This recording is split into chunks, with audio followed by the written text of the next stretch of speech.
নিজেকে ভালো রাখার দায়িত্ব তোকে নিজেকে নিতে হবে।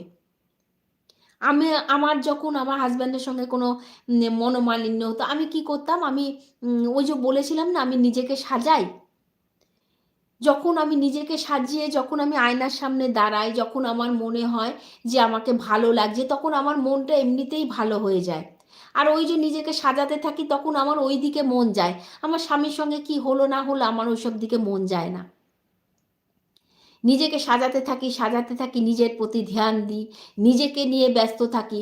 এরকম করতে, করতে কখন সেই মানে মন খারাপের ওটা চলে যায়।